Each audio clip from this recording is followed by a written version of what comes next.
Last time 10 શ્લોક સુધી કરેલું હતું.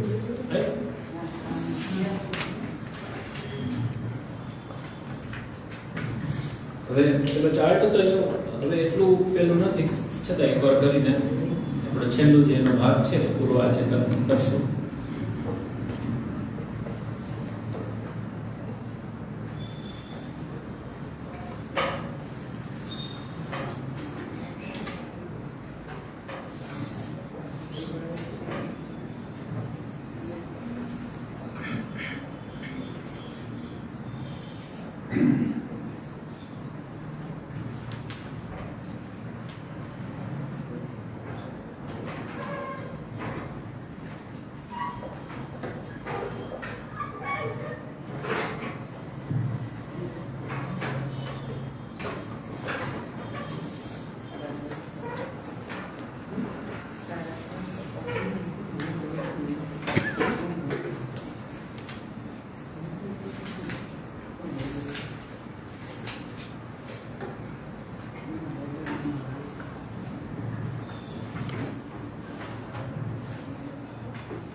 બાલબોધની જે આખી રૂપરેખા છે આ ચાર્ટ ઉપર આપણે સમજતા હતા.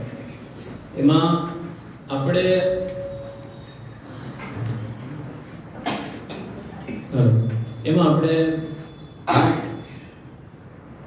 પુરુષાર્થ 4 છે, બે રીતે જોવાય છે, ઈશ્વર વિચારિત અને જીવ વિચારિત. ઈશ્વર વિચારિત જે પુરુષાર્થો છે એની વાત કરેલી છે વેદમાં, એના વિશેની વાત બાલબોધમાં નથી. જીવ વિચારિત પુરુષાર્થ છે એમાં ધર્મ અર્થ કામ મોક્ષમાં મહાપ્રભુજી એવું કહે છે કે ધર્મ અર્થ અને કામ આ ત્રિવર્ગ છે, એના જે તે શાસ્ત્રો છે એમાં એને લગતી વિગતો અને સાધન ફળ આપેલું છે. અને જીવ વિચારિત એટલે લૌકિક મોક્ષનો જ્યાં પ્રશ્ન છે એના વિશેની વાત કરશું. બાલબોધમાં એની વાત છે.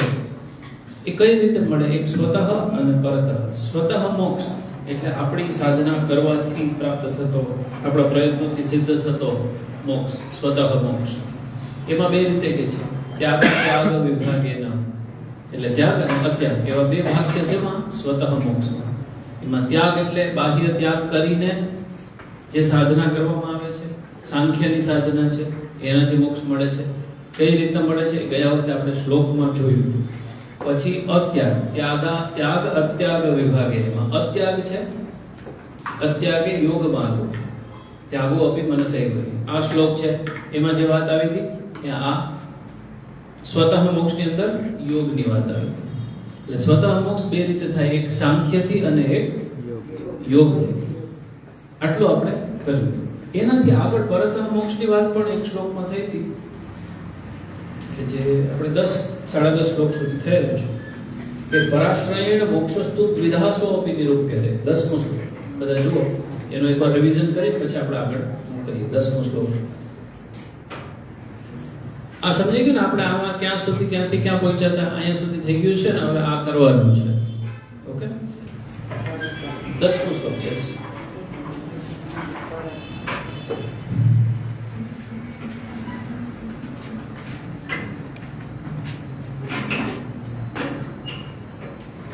શ્લોક એમ કે છે પરાશ્રયેણ મોક્ષસ્તુ વિધાસો અપી નિરૂપ્યતે. એટલે પરતઃ મોક્ષ પણ બે રીતે વિચારી શકાય છે.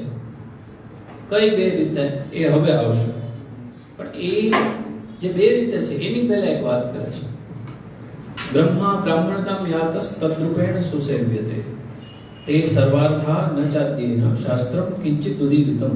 આ 10.5 શ્લોક સુધીની વાત આપણે કરી. હવે જે લેવાનું છે 11મો શ્લોકનો પાછલો સેકન્ડ લીટી ભાગ એ લેવાનું છે. પણ એની પહેલા બ્રહ્માજી વિશે શું વાત કરે છે કે પરતઃ મોક્ષમાં શિવ અને વિષ્ણુ છે, બ્રહ્માજીનું તો કેમ નથી? એ તો શું છે?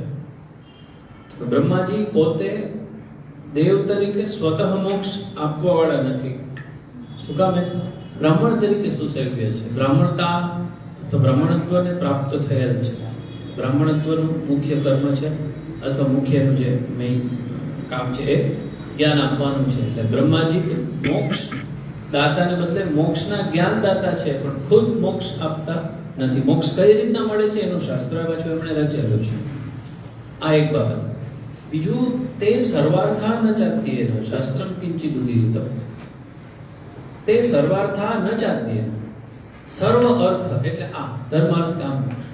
તો બ્રહ્માજીથી આ સર્વ અર્થ ચારે ચાર પુરુષાર્થની પ્રાપ્તિ નથી થતી.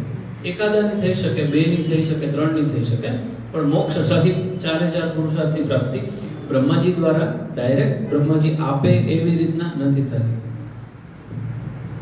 એ કેટલું આપણે જોયું. એટલે પુરાણની કથાઓમાં પણ કોઈ તપશ્ચર્યા કરે બ્રહ્માજીની, પછી બ્રહ્માજીને વરદાન આપે, એ કામ પુરુષાર્થ છે. જેમ હિરણ્યકશિપુને વરદાન આપ્યું, એની કામના હતી કે મને આવું વરદાન મળે, મને કોઈ મારી ના શકે.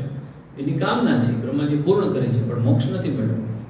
મોક્ષ ભગવાન અવતાર લઈ ગયા ઋષિ સ્વરૂપ. એટલે આ સમજવાનું છે. એટલે બ્રહ્માજીનો જે રોલ છે એ જ્ઞાન દાતા તરીકે છે, મોક્ષ દાતા તરીકે નથી.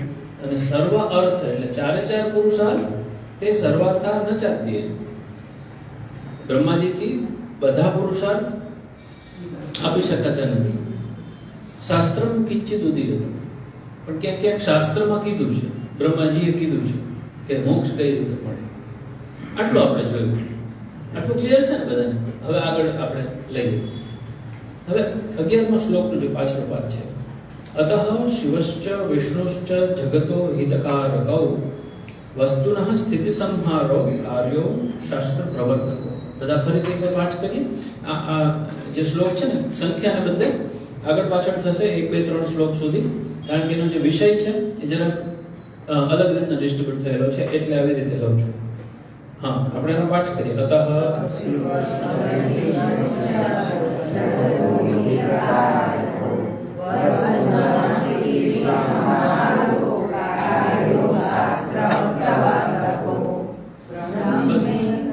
હવે આ જે છે, હવે વાત માંડે છે પરતઃ મોક્ષ કઈ રીતે મળે. કઈ રીતે મળે? શ્લોકમાં એમ કે અતઃ શિવશ્ચ વિષ્ણુશ્ચ, શિવ અને વિષ્ણુ દ્વારા મળે. શું કામ? જગતો હિતકારકો. અતઃ એટલે એટલા માટે એમાં લખ્યું છે તાસો. તાસો એટલા માટે, જેથી કરી. એટલે હવે આ જે તાસો અતઃ છે એ શેના કન્ટેક્સ્ટમાં છે? આગળની વાત કે બ્રહ્માજી મોક્ષ આપી શકતા નથી, તો અતઃ શિવશ્ચ વિષ્ણુશ્ચ, શિવ અને વિષ્ણુ શું છે? જગતો હિતકારકૌ. જગતનું હિત કરનારા છે. કઈ રીતે? ચારે ચાર પુરુષાર્થોનું દાન કરીને અથવા આપીને. શિવ અને વિષ્ણુ મોક્ષ આપી શકે છે, બીજા 3 પુરુષાર્થ તો ખરા છે. એટલે હિત ક્યારે થાય? ખરા અર્થમાં હિત કોઈનું ક્યારે થાય? એને મોક્ષ મળે ત્યારે. ખાલી કામ અથવા અર્થની પ્રાપ્તિ થવાથી હિત મોક્ષ. પછી મોક્ષ, કયો મોક્ષ કોને કેવી રીતના મળે છે એ આખો અલગ વિષય છે. સાયુજ્ય અને એ બધા સામીપ્ય એ આખી અલગ ચર્ચા છે. પણ જે પરમ ફલ ગણી શકાય, હિતકારી પરમ ફલ, એ સર્વથી ઉપરી, બધાથી ઉત્તમ હિત કયું કહેવાય? એમ તો કે આપણને આમાં એડમિશન મળી જાય એ, અથવા તો આટલું કમાવા માંડીએ એ, આવું થઈ જાય તેવું, એ હિત તો ખરું જ, પણ પરમ હિત તો આ જ થાય ને, મોક્ષ મળે એ. એટલે એમ કે છે કે જગતો હિતકારકો, અતઃ શિવશ્ચ વિષ્ણુશ્ચ જગતો હિતકારકો. શિવ અને વિષ્ણુ જગતનું હિત કરનારા છે, કારણ કે મોક્ષ આપી શકે છે. હવે આગળ વાત કરે છે આટલો. હવે આમાં શબ્દ તો સીધા સમજાઈ જાય એવા છે, સંસ્કૃત ના સમજાય એવું તો કઈ છે નહીં, પણ વાત કઈ રીતે રજૂ કરી છે એ આપણે સમજીએ છીએ. આમાં શબ્દાર્થનો કોઈ પ્રશ્ન આઈ થિંક બહુ નહીં આવે. વસ્તુનઃ સ્થિતિ સંહારો કાર્યો શાસ્ત્ર પ્રવર્તકો. વસ્તુની સ્થિતિ અને સંહાર એમનું કાર્ય છે. કાર્યો દ્વિવચન છે, એટલે સંસ્કૃતમાં એક પેટર્ન છે કે શિવ અને વિષ્ણુ બંનેની વાત છે, એટલે જે ક્રિયાપદ છે એમાં દ્વિવચન લાગશે. એટલે વસ્તુની સ્થિતિ અને સંહાર, કોઈ પણ હોય એના ફેઝ હોય, ઉત્પત્તિ, સ્થિતિ અને લય, સાયકલ હોય. જગત છે એનું પણ ઉત્પત્તિ થાય, પછી સ્થિતિ થાય, પછી લય થાય. આપણી પણ ઉત્પત્તિ થાય એટલે જન્મ થાય, પછી સ્થિતિ થાય અને પછી મૃત્યુ, લય થાય. ભૌતિક રીતના જોઈએ તો પણ કોઈ પણ વસ્તુનો આ એક સાયકલ છે, ફેઝ છે. બીમારીમાં પણ એવું થાય, બીમારી ચાલુ થાય પછી રહે, કાં તો મટી જાય, કાં પછી આપણો ભેગો લઈ કાં તો બીમારીનો લઈ થઈ જાય, કાં પછી મને આપણો થઈ જાય. એટલે ઉત્પત્તિ સ્થિતિ લય છે, કોઈ પણ વસ્તુ છે એનો એક સ્વભાવ છે. વસ્તુનઃ સ્થિતિ સંહાર. ઉત્પત્તિની વાત બ્રહ્માજી સાથે છે, એટલે અહીંયા ઉત્પત્તિ નથી લખી, પણ સ્થિતિ અને સંહાર. સ્થિતિ જે છે એ કોનું કાર્ય છે? વિષ્ણુ. પાલન કરવું. બ્રહ્મા, વિષ્ણુ અને મહેશ.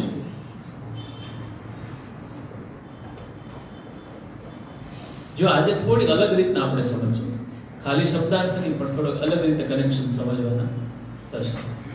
હવે આ ત્રણ કોણ છે? ગુણાવતાર છે, રાઈટ? ગુણાવતાર છે. ગુણાવતાર એટલે ગુણ એટલે કયા કયા? સત્વ, રજસ, તમસ. સત્વ અહીંયા આવશે નહીં, રજસ, રાઈટ? રજસ, સત્વ, તમસ. બરાબર? હા, તો હવે અહીંયા થશે સ્થિતિ. વિષ્ણુનું કાર્ય છે સ્થિતિ, શિવનું છે સંહાર. હવે આગલા શ્લોકો છે ને એની કઈ રીતના જોડાયેલા છે એ આપણે સમજીશું. સંહાર એટલે લય અને અહીંયા સ્થિતિ એટલે પાલન. બરાબર? અહીંયા સર્જન આવશે, ઉત્પત્તિ. આ કાર્ય છે, ત્રણેય દેવોના કાર્ય છે, સૃષ્ટિની અંદર એમનો રોલ છે, અને એ ગુણાવતાર છે. હવે અવતાર આપણે બોલીએ છીએ તો કોનો? આપણે જ્યારે કહીએ કે તો એનો અવતાર છે. અવતાર તો કોઈનો નથી, તો પ્રભુનો અવતાર છે, ભગવાન. ભગવાન અહીંયા ગણાય. ભગવાન ગણીએ તો આપણે કૃષ્ણ સમજીએ, નારાયણ સમજીએ, અથવા અહીંયા બ્રહ્મ, પરબ્રહ્મ. બરાબર?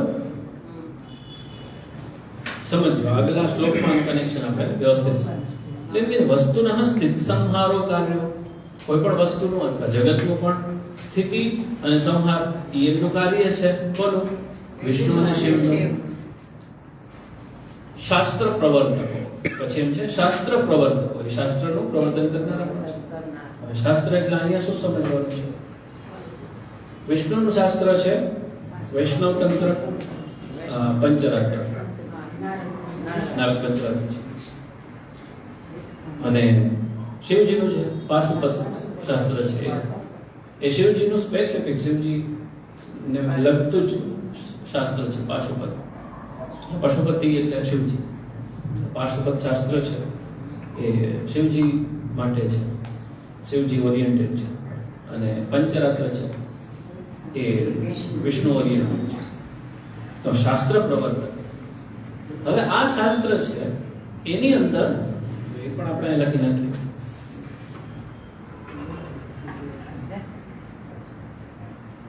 અહીંયા પાશુપદ. હવે આ જે શાસ્ત્ર છે અને બીજા પણ એમાં નામ પણ આવશે. પાશુપદ શાસ્ત્રની અંદર શિવજીને જ પરબ્રહ્મ અથવા એનું જ મહાત્મ્ય છે, એ જ સર્વે સર્વ છે. જ્યારે વૈષ્ણવ શાસ્ત્રમાં વિષ્ણુનું જ મહાત્મ્ય છે, એ જ સર્વે સર્વ છે. અને ઇવન પુરાણોમાં પણ એવું થાય. શિવ પુરાણ જોઈએ તો શિવજીનું મહાત્મ્ય હોય, વિષ્ણુ પુરાણમાં વિષ્ણુનું હોય. તો જે તે શાસ્ત્રની અંદર જે તે દેવનું ભગવાન તરીકે વર્ણન છે, તો એને કઈ રીતના સમજવું એ આગળ સમજાવશે. અત્યારે બાબત એટલી છે કે શિવ અને વિષ્ણુ મોક્ષ આપી શકે છે, બ્રહ્મા નથી આપતા. શિવજીનું કાર્ય લયનું છે, પાશુપત શાસ્ત્રનું પ્રવર્તન છે, અને વિષ્ણુનું કાર્ય પાલન અથવા સ્થિતિ અને પાંચરાત્ર વૈષ્ણવ શાસ્ત્ર છે. આ શ્લોકમાં આટલી વાત કરી છે. વાત અધૂરી છે, આગલા શ્લોકમાં કન્ટિન્યુ થશે, પણ આટલું સમજી ગયું.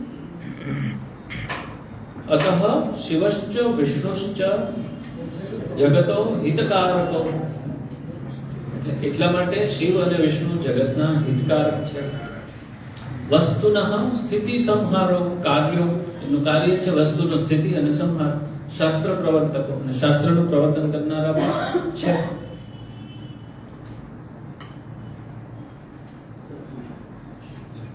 હવે આમાં એમ કે છે वस्तु को पालन विष्णु को अवश्य कर्तव्य है. ये एमનું અવશ્ય કર્તવ્ય છે. એટલે બીજું નથી એવું નહીં, પણ એમનું મેઇન કામ છે એ પાલન છે. જ્યારે संहार वस्तु को संहार शिव जी को अवश्य कर्तव्य. जैसे ही चतुर्वर्ग विषयक शास्त्र के प्रवर्तक हूं ये दो है. मतलब चतुर्वर्ग એટલે ચારે ચાર પુરુષો. એટલે એને લગતા શાસ્ત્રના પ્રવર્તક પણ વિષ્ણુ અને શિવ છે. એટલે ચારે ચાર પુરુષાર્થોનું દાન કરી શકે છે.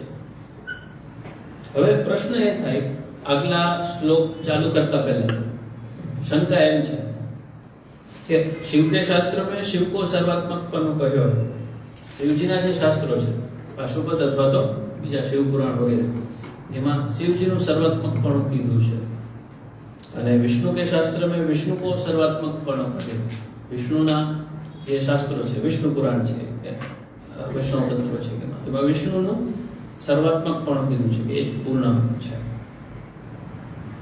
तब विष्णु को पालन रूप एक कार्य है और शिव जी को संहार रूप कार्य है. ऐसे कैसे संभव? जो ये બધું જ હોય તો એનું એક જ કાર્ય કેમ, બીજું કેમ ન હોય? અથવા તો આગળ આવશે કે શિવજી મોક્ષ આપે છે અને વિષ્ણુ ભોગ આપે છે, એવું એક જ કેમ? હવે એનો જવાબ શ્લોકમાં છે. શું કહે છે સમજો. હવે આ ખાલી બાલબોધના દ્રષ્ટિકોણથી નહીં, પણ પુષ્ટિમાર્ગના તત્વજ્ઞાનના દ્રષ્ટિકોણથી પણ આ શ્લોક ઘણો અગત્યનો છે, બહુ સમજવા યોગ્ય છે. સમજો. બ્રહ્મૈવ તાદૃશમ. પ્રશ્ન શું છે કે વિષ્ણુ પણ મોક્ષ આપે છે, શિવજી એ મોક્ષ આપે છે. ઓકે, વાંધો નહીં. તો શિવજીના શાસ્ત્રમાં શિવજીને સર્વાત્મક કીધા છે, વિષ્ણુના શાસ્ત્રમાં વિષ્ણુને કીધા છે. તો એમાં કેમ સમજવું? તો મહાપ્રભુજી સમજાવે છે કે બ્રહ્મૈવ તાદૃશમ યસ્માત. યસ્માત એટલે આગળ વાત કરવી કે કેમ કે છે એટલે યસ્માત. યસ્માત બ્રહ્મૈવ તાદૃશમ. તો બ્રહ્મ જ વિષ્ણુ અને શિવ થઈ ગયા છે. તાદૃશમ એટલે એના વય થયું, એનું રૂપ ધારણ કર્યું. તાદૃશ બ્રહ્મૈવ તાદૃશમ. બ્રહ્મ એવ તાદૃશમ. હવે બ્રહ્મ એટલે પરબ્રહ્મ. અહીંયા કૃષ્ણ પણ ગણી શકીએ, પણ એ પાછું એક મહાપ્રભુજીના આપણે પુષ્ટિમાર્ગી તરીકે આપણને પ્રશ્ન જ નથી કે બ્રહ્મ કોણ છે અથવા તો પરબ્રહ્મ કોણ છે. પણ તાત્વિક રીતના જોઈએ તો ત્યાં આપણે અલગથી સાબિત કરવું પડે કે કૃષ્ણ જ પરબ્રહ્મ છે, કોન્શિયસલી સાબિત કરવું પડે. એ ચર્ચામાં આપણે અત્યારે જવાની જરૂરી નથી, કારણ કે આપણે પુષ્ટિમાર્ગની અંદર સમજીએ છીએ ગ્રંથ. જ્યારે તાત્વિક લેવલે ચર્ચા કરતા હોય ત્યાં આપણે એના કનેક્શન સમજવા પડે, એ પણ સમજીએ. બ્રહ્મૈવ તાદૃશમ. શિવ અને વિષ્ણુ છે એ બ્રહ્મના જ સ્વરૂપો છે. સર્વાત્મકતયા ઉદિતો એટલે એમાં સર્વાત્મકતા એટલે આ બધું જેનાથી છે એ સર્વાત્મકતા એટલે પૂર્ણ રૂપતા જે કીધી છે, સર્વાત્મકતયા ઉદિતો, એટલે સર્વાત્મક રૂપે કહેલ છે. એટલે શું કહેવા માંગે છે? સાદું સાદું કે શાસ્ત્રોની અંદર શિવ, વિષ્ણુ, અન્ય દેવી દેવતાઓનું જે ભગવાન સ્વરૂપે જે વર્ણન આવે છે, એની શક્તિઓનું જે વર્ણન છે, અથવા તો કોઈ શાસ્ત્રોમાં એને પૂર્ણ બ્રહ્મ તરીકે વર્ણન છે, અથવા સર્વાત્મકપણું એનું જે બતાવવામાં આવ્યું છે, એ જે તે દેવનું નહીં પણ બ્રહ્મનું જ છે, એમ આ લીટી કહેવા માંગે છે. યસ્માત બ્રહ્મૈવ તાદૃશ, બ્રહ્મ જ એ રૂપ ધરે છે અને એને લીધે એનું સર્વાત્મકપણું કહેવામાં આવ્યું છે. એટલે જે શિવજીના શાસ્ત્રની અંદર શિવજીનું સર્વાત્મકપણું છે, એ બ્રહ્મનું જ સર્વાત્મકપણું છે, જે ખાલી શિવજી દ્વારા સમજાવવામાં આવ્યું છે, એમ મહાપ્રભુજી કહેવા માંગે છે. આટલું સમજાયું બધાને ગુજરાતીમાં? બરોબર. આજે આપણે એનું જે કન્સેપ્ટ છે થોડો અલગ છે, એટલે ડિટેલમાં સમજીએ છીએ. હવે શું કહે છે? નિર્દોષ પૂર્ણ ગુણતા, એટલે નિર્દોષતા અને પૂર્ણ ગુણતા. નિર્દોષતા એટલે દોષ રહિતતા. નિર્દોષ એટલે આપણે સમજીએ ઇનોસેન્ટ, એવું નિર્દોષ નહીં. અહીંયા નિર્દોષ એટલે દોષ રહિત. ઇનોસેન્ટ એટલે કેવું કે આપણને વાલ ઉભરાય એવું ઇનોસેન્ટ. એટલે ઇનોસેન્ટ શબ્દ છે એ પ્રોપરલી આપણા શાસ્ત્રમાં નિર્દોષ શબ્દ આવે એનો મિનિંગ અલગ થશે. અહીંયા નિર્દોષ એટલે દોષ રહિત. દોષ એટલે કેવા દોષ હોય? આપણામાં દોષ હોય, આપણે એક પરિચ્છિન્નતા હોય, આપણામાં એક મર્યાદા આવતી હોય, આપણી શક્તિઓ સીમિત હોય, એ બધા આપણા દોષ હોય છે. આપણી અંદર માયાને લીધે પણ દોષ આવતા હોય, અહંતા મમતા છે એને લીધે પણ દોષ આવતા, એ બધા દોષ છે. પણ જ્યારે ભગવાનની વાત થાય, અથવા તો જે તે શાસ્ત્રમાં એ શાસ્ત્રના જે ઈષ્ટ દેવ છે એની વાત થાય, એમાં એનું નિર્દોષતા અને પૂર્ણ ગુણતા વર્ણવેલી છે. તો નિર્દોષ પૂર્ણ ગુણતા તત્ત શાસ્ત્રે તયોઃ કૃતા. એટલે નિર્દોષતા અને પૂર્ણ ગુણતા જે તે શાસ્ત્રમાં તયોઃ એટલે બંનેની, બંને એટલે કોણ? શિવ અને વિષ્ણુની કહેવામાં આવેલી છે. એટલે વિષ્ણુને પણ નિર્દોષ અને પૂર્ણ ગુણ રૂપ કીધા છે, અને શિવજીને પણ કીધા છે એમના જે તે શાસ્ત્રમાં. તો એ એકચ્યુઅલી આમ જોઈએ તો વિરોધાભાસ લાગે છે. તો વિરોધાભાસ લાગે ત્યારે આપણું માઇન્ડ છે, એની જે મર્યાદા છે માનવ સહજ, એ બેમાંથી એકને ખોટું કરશે ને એકને સાચું ગણશે. મહાપ્રભુજી એનાથી ઉપરના લેવલની વાત સમજાવે છે કે ના ના, એ બેમાં સમજાવ્યું છે બરોબર છે. બેમાં જે સમજાવ્યું છે ને એ વાત એકચ્યુઅલી બ્રહ્મની છે. એટલે બ્રહ્મૈવ તાદૃશ. સમજાણું? શિવ પુરાણમાં શિવજીની વાત છે, એ બ્રહ્માજીની પણ બ્રહ્મની જ વાત છે. હવે ઉપનિષદ જોઈએ. વેદ છે, ઉપનિષદ છે, એનો ભાગ છે. સમજો, મજા આવશે. વેદ છે, વેદના 4 ભાગ: સંહિતા, પછી બ્રાહ્મણ, અરણ્ય અને વેદાંત અથવા ઉપનિષદ. આ 4 ભાગ છે વેદ.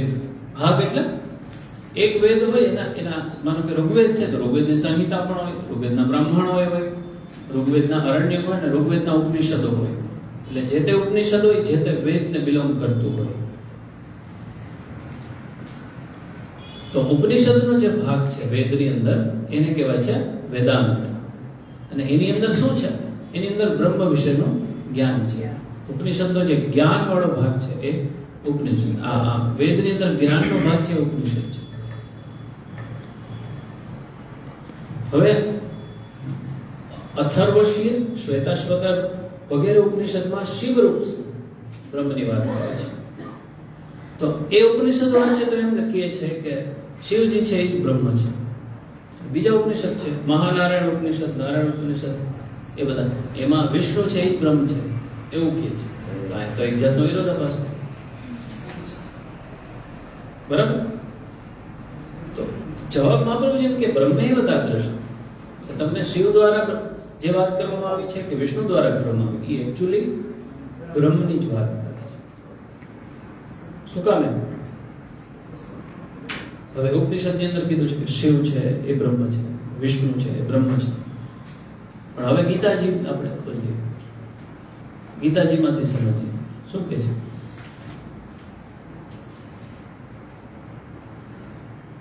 વેદેશ્ચ સર્વૈઃ અહમેવ વેદ્ય. વેદમાંથી જે કંઈ જાણવા યોગ્ય છે, વેદ જે કંઈ કહે છે એ મારા વિશે જ કહે છે.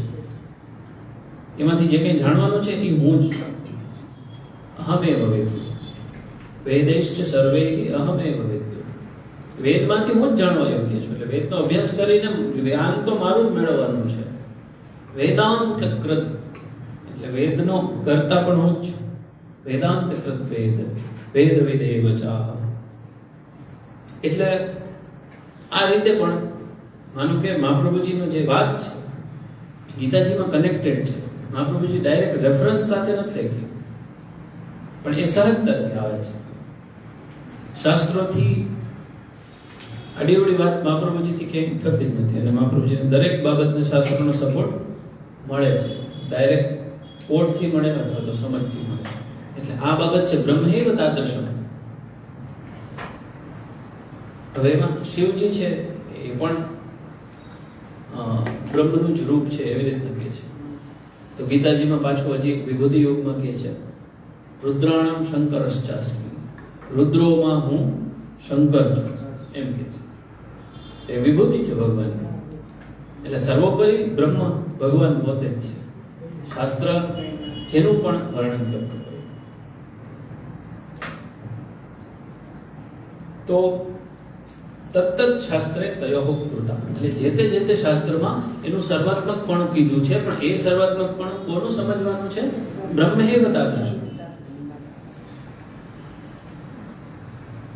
એટલે એમાં મોક્ષ આપવાની સામર્થ્ય છે. તો આટલું સમજાયું બધાને? ઓકે.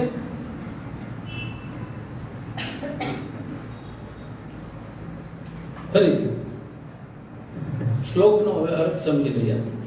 બ્રહ્મૈવ તાદૃશમ યસ્માત સર્વાત્મકતયા ઉદિતો. એટલે યસ્માત એટલે જેથી, બ્રહ્મૈવ તાદૃશમ બ્રહ્મ જ તાદૃશ એટલે એ રૂપે થયા છે. સર્વાત્મકતયા ઉદિતો એટલે સર્વાત્મકતા જે છે એ કીધી છે. કોની? શિવ અથવા વિષ્ણુની જે સર્વાત્મકતા કીધી છે એ બ્રહ્મથી જ છે. નિર્દોષ પૂર્ણ ગુણતા તત્ત શાસ્ત્રે તયોકૃતા. એટલે જે તે શાસ્ત્રમાં શિવ અને વિષ્ણુની નિર્દોષ પૂર્ણ ગુણતા વર્ણવવામાં આવી છે. આવે છે તો બ્રહ્મમાંથી, ભગવાનમાંથી. એનું કનેક્શન આપણે ગીતાજી સાથે લીધું.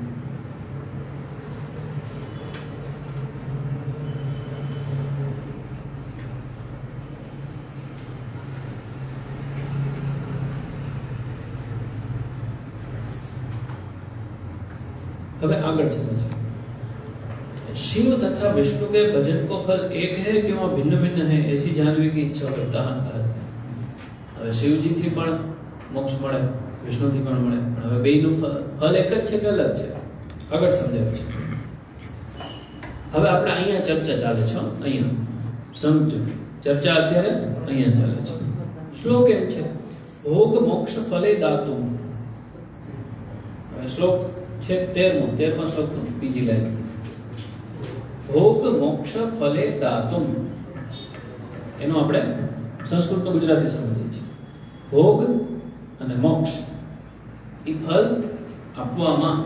ભોગ મોક્ષ ફલે દાતુમ શક્તો દ્વાવપી યદ્યપી. યદ્યપી એટલે જોકે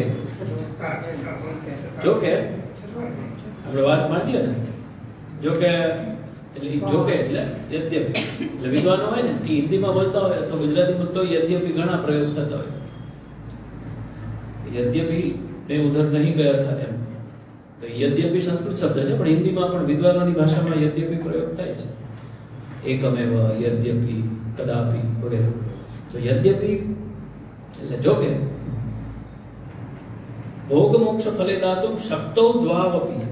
દ્વાવપી એટલે બે, બંને બરાબર. શક્તો એટલે શક્તિમાન છે. શક્તો એટલે શક્તિમાન છે. શેના માટે શક્તિમાન છે? ભોગ મોક્ષ ફલે દાતુમ.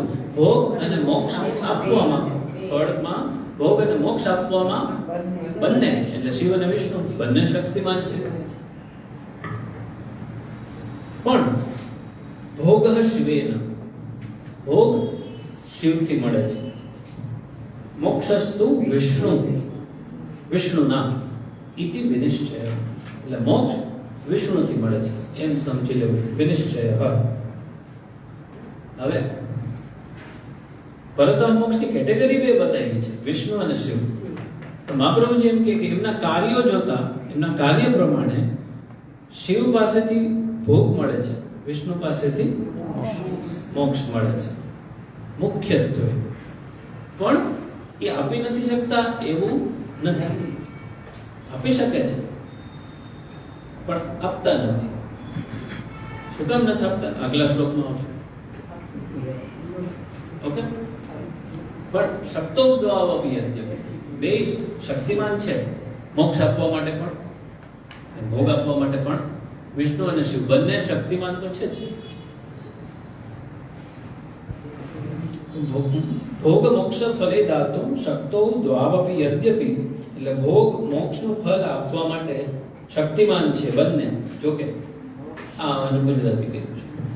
ભોગ શિવેન, શિવથી ભોગ મળે છે. મોક્ષસ્તુ વિષ્ણુના, વિષ્ણુથી મોક્ષ મળે છે. ઇતિ વિનિશ્ચય, એ વિનિશ્ચય, એ નિશ્ચય છે. બરાબર. એટલે વિષ્ણુનું ભજન કરવાથી મોક્ષ મળે છે, શિવજીનું ભજન કરવાથી ભોગ મળે છે. હવે આવું શું કામ છે સમજ? એમાં જુદા જુદા એંગલથી બધું સમજાયું છે.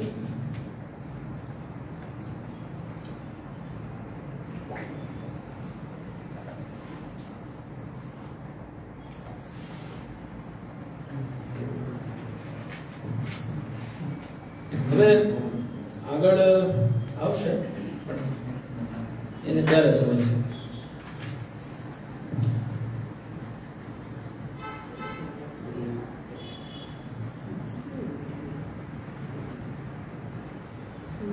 હવે આ મુખ્ય કાર્ય જે છે શિવજીનું, એ છે પાલન.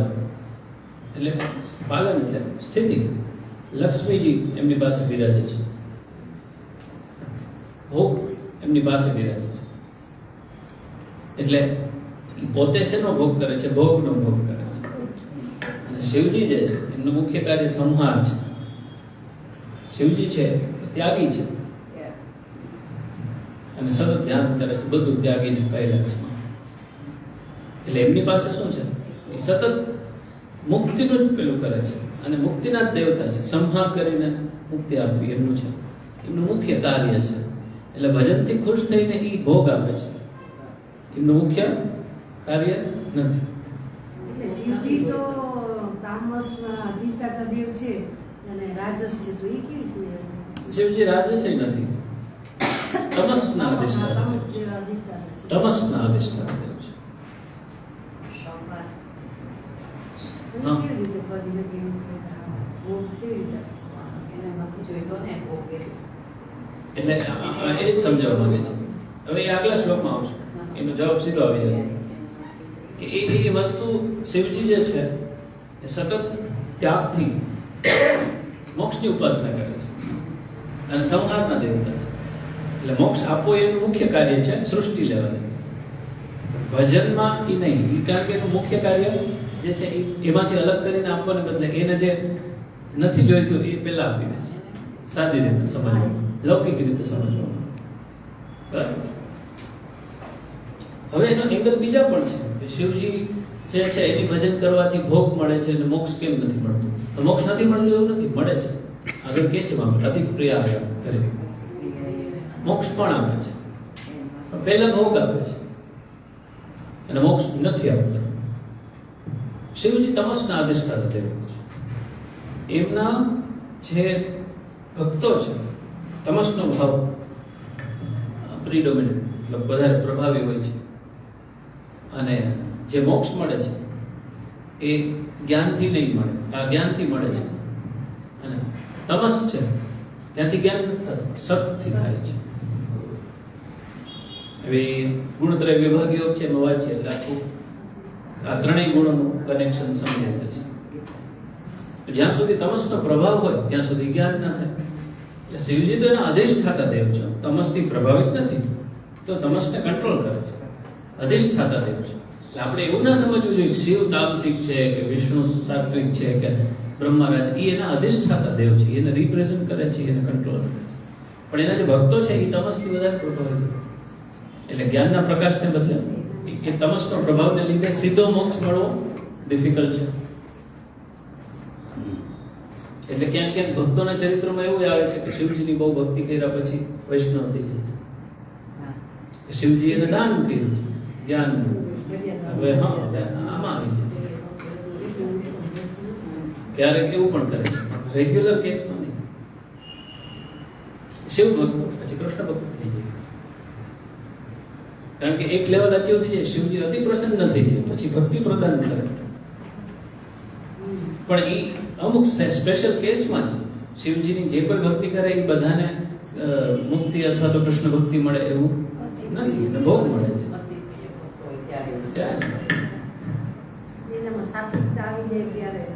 નરસિંહ મહેતાની એમાં શિવજીનું જ આવે છે, શિવજી હાથ પકડીને લીલાના દર્શન કરાવે છે. તો એ સિસ્ટમ સમજવાની છે.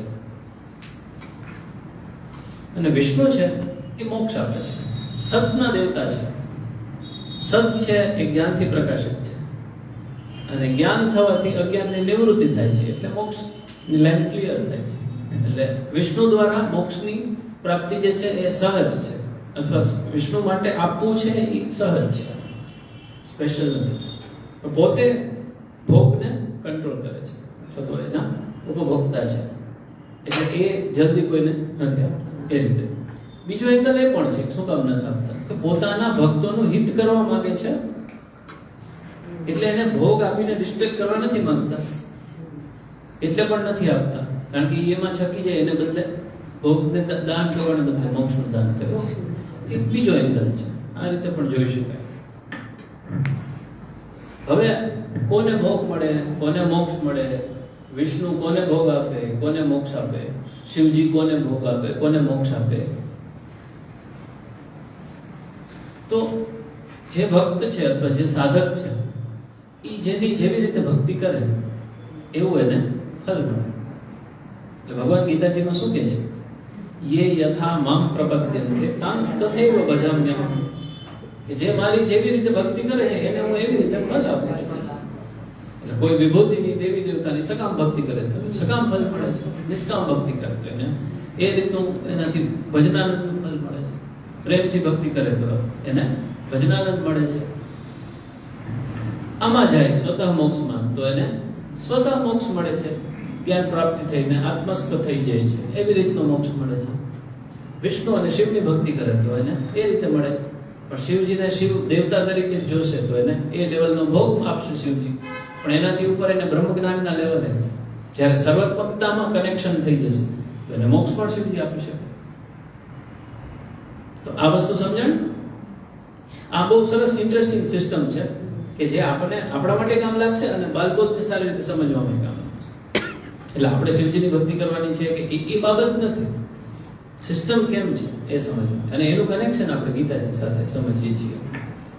યે યથા મામ પ્રપદ્યન્તે તાંસ તથૈવ ભજામ્યહમ. એટલે આ પ્રશ્નો આમાં જેટલા થતા હોય ને કે ભરત મોક્ષમાં આટલું આટલું કેમ અલગ અલગ છે, એનો જવાબ આપણને ગીતાજીમાંથી મળે છે. મને જે રીતે ભજે છે એને હું એ રીતે ફલ આપું છું. તો આટલું ક્લિયર છે? 13 શ્લોક સુધી બરાબર? આમાં કઈ પ્રશ્ન હોય તો કે બાકી આના પછીનો જે 14મા શ્લોકનું છે ને એ આપણે અડધું લઈએ.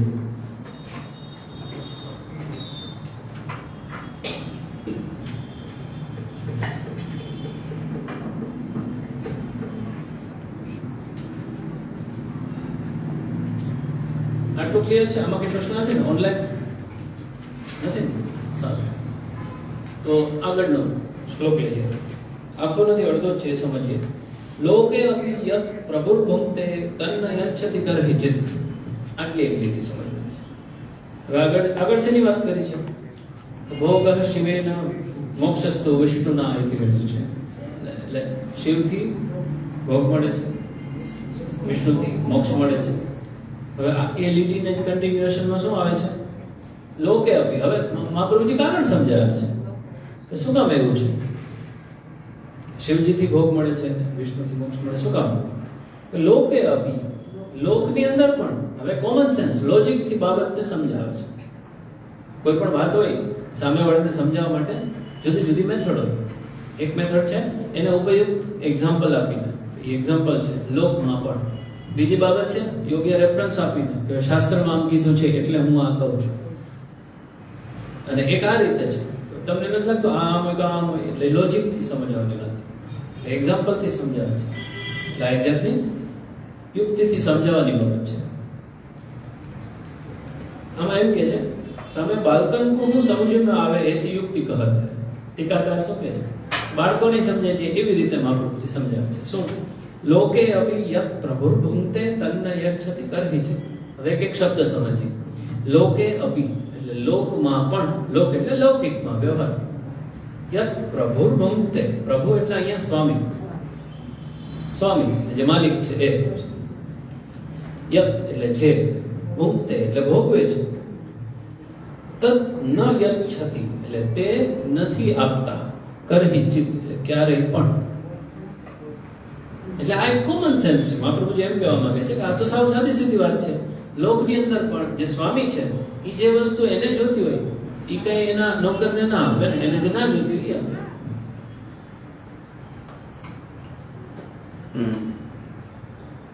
એટલે કંપનીના જે સીઈઓ હોય એનો પગાર હોય અને પ્યોનનો પગાર હોય, બે સરખો ના હોય ને, અલગ જ હોય ને. સ્વામી પોતે જે ભોગવે છે એ કઈ સેવકને સીધું નથી આપતા. આ તો કોમન સેન્સ છે. એમ કે છે લોકે અપી, લોકમાં પણ યત પ્રભુર ભુંક્તે કે જે પ્રભુ એટલે સ્વામી ભોગવે છે, તન ન યચ્છતિ કરે છે, એ નથી આપતા ક્યારે.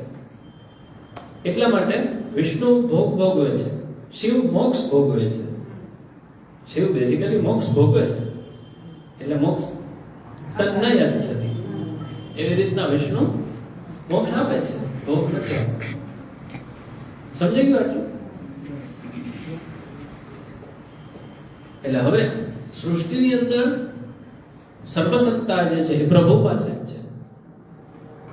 એમાં મર્યાદા નથી. પણ જ્યારે ગુણાવતાર હોય એ તો ગુણ પ્રમાણે એમનો રોલ છે અને એની મર્યાદા છે. કારણ કે પરબ્રહ્મ નથી.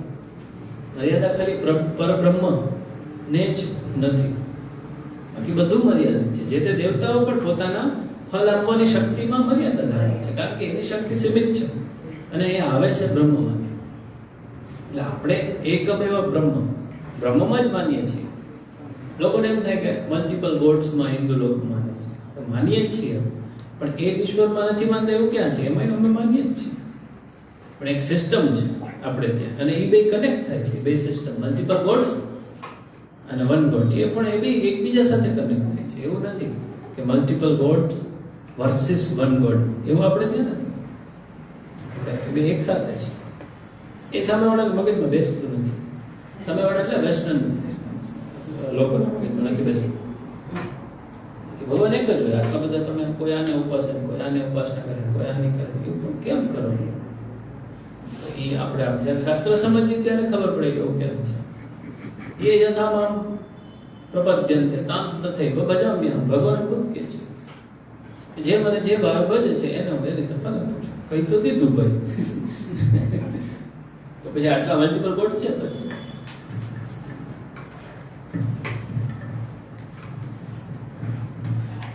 તો લોકે અભી યદ પ્રભુર ભુંક્તે તન ન યચ્છતિ કહે છે. લોકમાં પણ જે ભગવાન, જે સ્વામી ભોગવે છે એ ક્યારેય આપતા નથી.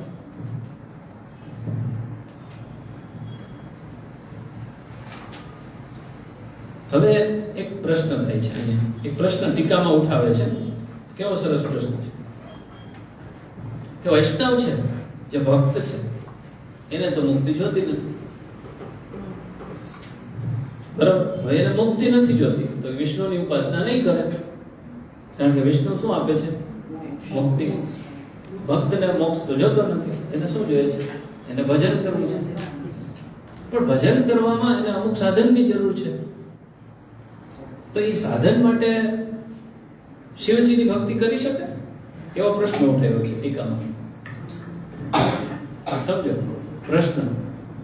તો આપણે ભક્તિ કરવી છે પ્રભુની, તો એમાં આપણે સાધન જોઈએ છે, અમુક ભોગ જોઈએ છે, ભક્તિ કરવા માટે જોઈએ છે, ભલે હેતુ ઊંડા છે. તો એ ભોગ માટે તમે શિવજીની ઉપાસના કરો, શિવજી તમને ભોગ આપે, પછી ભક્તિ ભગવાનની કરો. એવું કેમ નથી કરી શકતા, અથવા એવું કેમ નથી કરવું પડતું? આ શંકા ઉઠાવી છે. એનો જવાબ એમ આપે છે કે જ્યારે પ્રભુની ભક્તિ કરીએ ત્યારે પ્રભુની ભક્તિ કલ્પતરુ સમાન છે, અને પ્રભુની ભક્તિ પ્રભુ સર્વ કંઈ આપવા સમર્થ છે અને આપે પણ છે. એને મર્યાદા આપવામાં, જ્યારે આપવા માંગે ત્યારે એને મર્યાદા નથી. અને ભક્તિનો જે મૂળ ભાવ છે એમાં પ્રેમ છે અને મહાત્મ્ય જ્ઞાન પણ છે. તો જ્યારે એક બે સાધન માટે જ્યારે બીજા દેવની ઉપાસના કરવામાં આવે તો મહાત્મ્ય જ્ઞાન તો તમારું ખંડિત થઈ ગયું. તો મહાત્મ્ય જ્ઞાન નથી તો ભક્તિ શેની છે? તો ત્યાં ભક્તિ જ ખંડિત થઈ ગઈ. એટલે આ પ્રશ્નનો પ્રશ્ન જ નથી આવતો ભક્તની માટે કે ભાઈ એક જે તે લિમિટેડ સાધન માટે અથવા ભોગ માટે શિવજીની ઉપાસના કરીને ભોગ પ્રાપ્તિ કરીને ભક્તિ પાછી પ્રભુની કરવી. એ સિસ્ટમનો પ્રશ્ન જ ઊભો નથી થતો, કારણ કે પ્રભુ સર્વ કંઈ આપનારા છે, આપે પણ છે, આપી શકે પણ છે અને કલ્પતરુ સમાન છે. તો એ પ્રશ્ન એમાં નહીં આવે. અને મહાત્મ્ય જ્ઞાન પૂર્વસ્તુ સર્વતોધિક સ્નેહ, એટલે સ્નેહ અને મહાત્મ્ય જ્ઞાન એ બેનું કોમ્બિનેશનથી ભક્તિ થાય છે. એટલે ભક્તિ બરાબર પ્રેમ એવું નથી, મહાત્મ્ય જ્ઞાન વાળો પ્રેમ છે. તો મહાત્મ્ય જ્ઞાન તમને હોય તો પછી ભોગ માટે કોઈ બીજા દેવી દેવતાની ઉપાસના કરવાનો પ્રશ્ન નથી થતો. એવી કરીને આમાં જવાબ આવ્યો છે.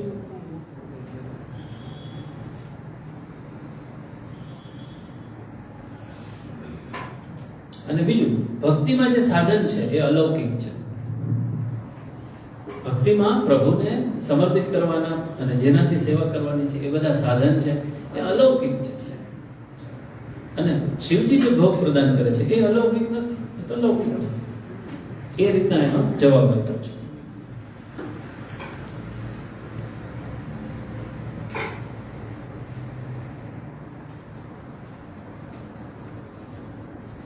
હવે એમ કે શિવજી મોક્ષ નહીં દેવે તો પાશુપત શાસ્ત્ર કો મોક્ષ શાસ્ત્ર કો નો મીટ્યો જાય. શિવજી મોક્ષ નથી આપતા તો પાશુપત શાસ્ત્ર જે છે એમાં તો ચારે ચાર પુરુષાર્થ સિદ્ધ થાય છે. તો એ શાસ્ત્રની જે એમાં જે વર્ણન કર્યું છે મોક્ષ આપવાની એની જે શક્તિ છે એ તો ખંડિત થઈ જશે. તો શું કરશું? એ શંકા છે. અને એમ કે છે કે અમુક જગ્યાએ હરિ સર્વ કંઈ આપે છે એવા વાક્યો પણ છે. ऐहिक અને પારલૌકિક સબ સુખ મિલવે કો લખ્યો હરિની ભક્તિથી. તો એને કેમ સમજવું? તો એનો જવાબ આવે છે અતિ પ્રિયાય તદપી દીયતે ક્વચિદેવ. આ એક લીટી આપણે જોઈ લે, આગળનો પછી નેક્સ્ટ ટાઈમ કરશું. અતિ પ્રિયાય એટલે જે એમને અતિ પ્રિય છે, વિષ્ણુ અને શિવને જે અતિ પ્રિય છે, જે ભક્ત, તદપી દીયતે ક્વચિદેવ, ક્યારેક જે એના ખાસ હોય, અતિ પ્રિય હોય એમને શિવજી ભોગ આપે છે અને વિષ્ણુ મોક્ષ આપે છે. નથી આપી શકતા એવું નથી. શક્તો દ્વાવપી યદ્યપી તો કીધું છે કે બે શક્તિમાન તો છે પણ આપતા નથી, કારણ કે એમનું મુખ્ય નિયત કર્મ નથી. પણ અતિ પ્રિયાય, શક્તિમાન છે એટલે જ્યારે અતિ પ્રિય હોય ત્યારે આપે છે. તો આટલું રાખીએ.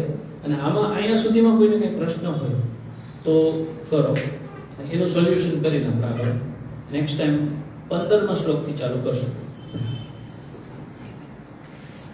બાબત આ જ છે, આજે પૂરી કરવી તો થઈ જશે. તો લઈ લઈએ.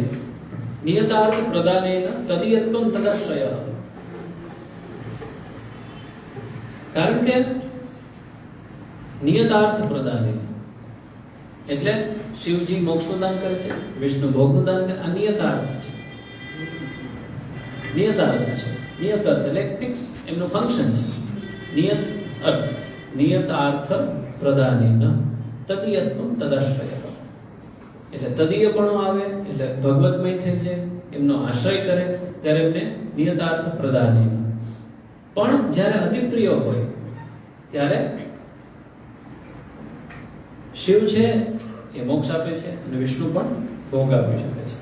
પ્રત્યેકમ સાધનમ ચૈતત દ્વિતીયાર્થે મહાન સમઃ. પ્રત્યેકમ સાધનમ ચૈતત એટલે પ્રત્યેકમ એટલે દરેક, એટલે જે દેવતા છે એમનું સાધન કરવાથી એ ફલ મળે છે. એટલે શિવજીની ભક્તિ કરવાથી, એમનું ભજન કરવાથી ભોગ મળે છે. પ્રત્યેકમ સાધનમ ચૈતત એટલે આનું આ ફલ છે એ નિયતાર્થ છે, નિયત છે. અને વિષ્ણુનું ભજન કરવાથી મોક્ષ મળે છે, આ નિયતાર્થ છે. પ્રત્યેકમ સાધનમ ચૈતત દ્વિતીયાર્થે મહાન શ્રમ એટલે એનો જે બીજો અર્થ છે, દ્વિતીયાર્થે, અર્થ એટલે આ રીતે મોક્ષ અથવા તો ભોગ. એટલે શિવજી માટે મોક્ષ, વિષ્ણુ માટે ભોગ. દ્વિતીયાર્થે, દ્વિતીય અર્થે એટલે બીજા ફલ માટે. મહાન શ્રમ એમને શ્રમ પડે છે. કારણ કે જે કોઈનું સહજ કાર્ય ન હોય એ કરવામાં આપણને શ્રમ પડે છે. આપણે રોજ ગુજરાતીમાં બોલીએ, પછી કોઈ બીજે દિવસે કે તમારે સવારથી સાંજ સુધી ગુજરાતી સિવાયની કોઈ પણ ભાષામાં વાત કરવાની છે એટલે આપણને પ્રોબ્લેમ થાય ને. ભલે હિન્દીમાં આપણે બોલીએ પણ પછી કેટલી ઘડી બોલીએ, ઇંગ્લિશમાં બોલીએ, મનમાં તો ગુજરાતીમાં જ બોલતા હોય ને, બહાર આવતો હોય ઇંગ્લિશ. બરાબર ને? હું ભણતો ત્યારે મારા સાહેબ મને કે તારો અંગ્રેજી છે ને કે ગુજરાતીમાંથી ટ્રાન્સલેટ કર્યું એવું લાગે. કીધું હું ગુજરાતી છું તો હું તો એમ જ કરું ને, તો શીખેલો છું અંગ્રેજી કે આપણા માટે સહજ નથી. પછી શીખી સહજ જેવી થઈ જાય, એમાં ને એમાં રહે તો તદિયત્વમ આવી જાય, થઈ જાય. એને વાર લાગે, પણ ના લાગે ત્યાં સુધી આપણા માટે સહજ તો આપણી માતૃભાષા. એટલે જે જેના માટે સહજ કર્મ છે, નિયતાર્થ છે, એમાં શ્રમ નથી પડતો. પણ એના સિવાયનો દ્વિતીય અર્થ એ મહાન શ્રમ, એના સિવાયનું જે ફલ આપવાનું છે એમાં એમને શ્રમ પડે છે. એટલે જે અતિ પ્રિય હોય એમને શ્રમ કરીને પણ આપે છે, કારણ કે એમને પ્રિય છે અને ત્યાં ભક્તિનો સંબંધ, પ્રેમનો સંબંધ છે, ત્યાં શ્રમ પણ કરે છે. સમજી ગયો આટલું? આ એનું કનેક્શન છે શિવ અને વિષ્ણુનું. હવે આગળ એ જ વાત કન્ટિન્યુ થાય છે, પણ એમાં થોડી ભક્તિની અને આશ્રયની વાત આવશે. 2-3 શ્લોક બાકી, મને લાગે નેક્સ્ટ ટાઈમ આપણે પૂરું કરી શકીશું. એટલું રાખીએ. એ પ્રશ્ન હોય તો કયો, ના સમજણ હોય તો કયો, કંઈ પણ.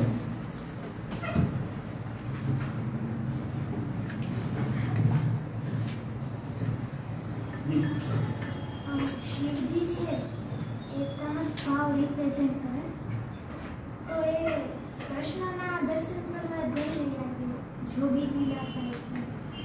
હા, એના વિશે તો એમાં હું બહુ એક્ઝેક્ટ આન્સર મારી પાસે પણ નથી, પણ તમસ ભાવ રિપ્રેઝન્ટ કરે છે એ એમનો ગુણાવતાર તરીકેનું ફંક્શન છે, એમનો રોલ છે, એમનું કાર્ય છે, એમની સોર્ટ ઓફ ડ્યુટી પણ કહી છે, એમનું મુખ્ય સહજ કાર્ય છે, ભગવાનને સોંપેલું, અથવા તો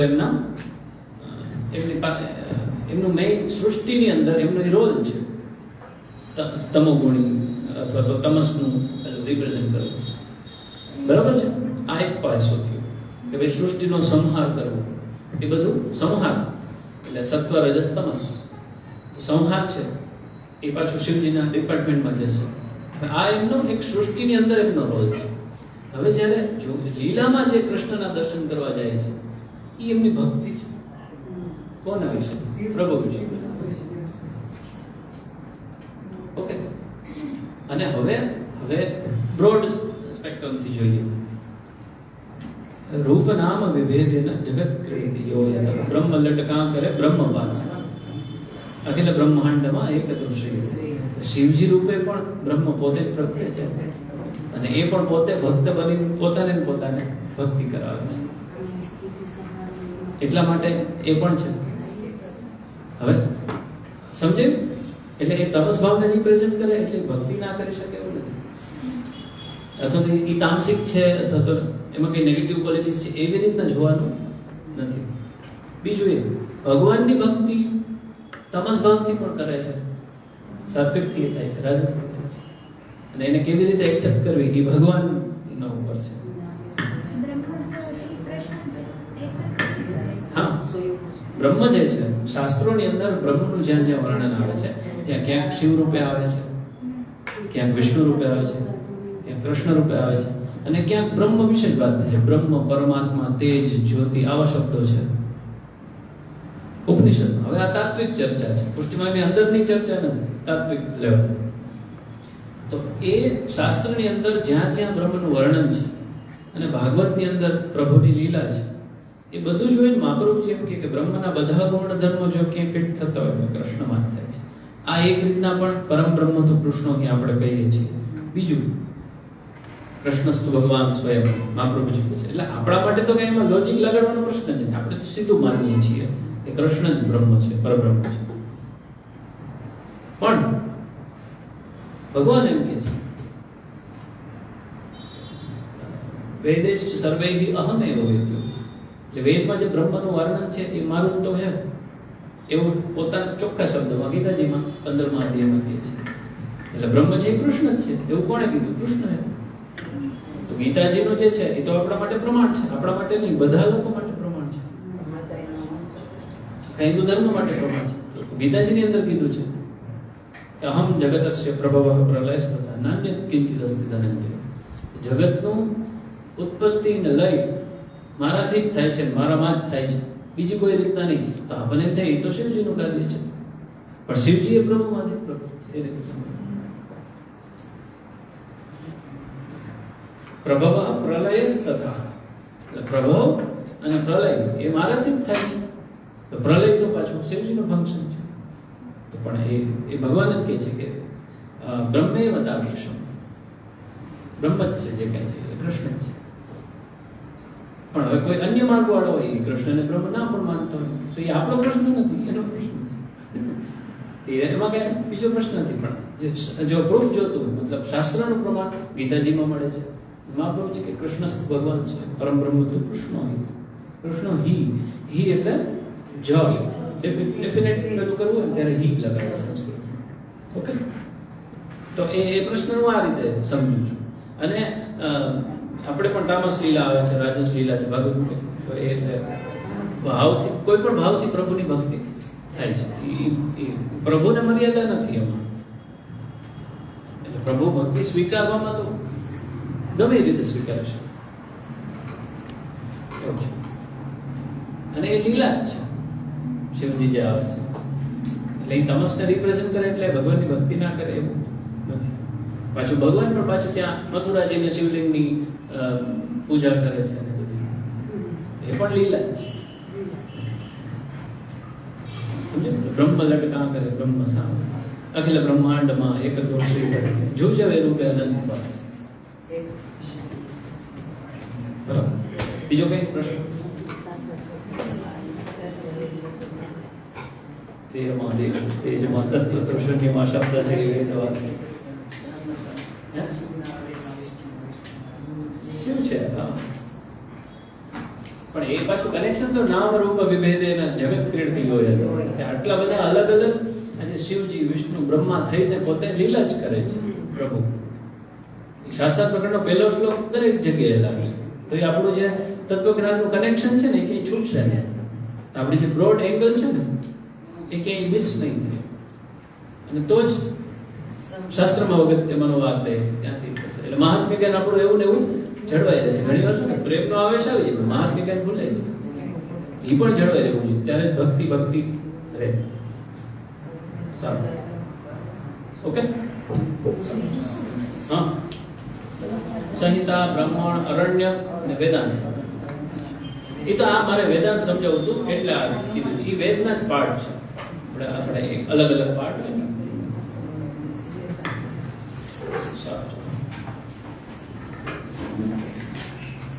દ્રઢહીના ચરણ કેરો ભરોસો, દ્રઢહીના ચરણ કેરો શ્રી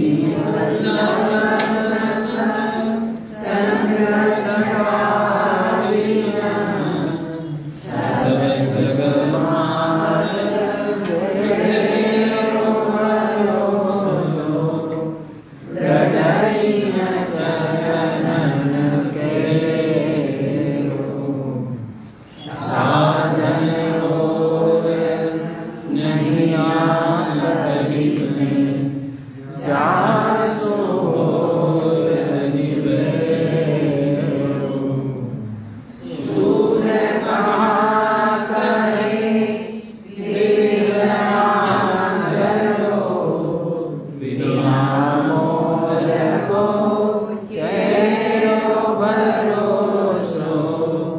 દ્રઢ લીલા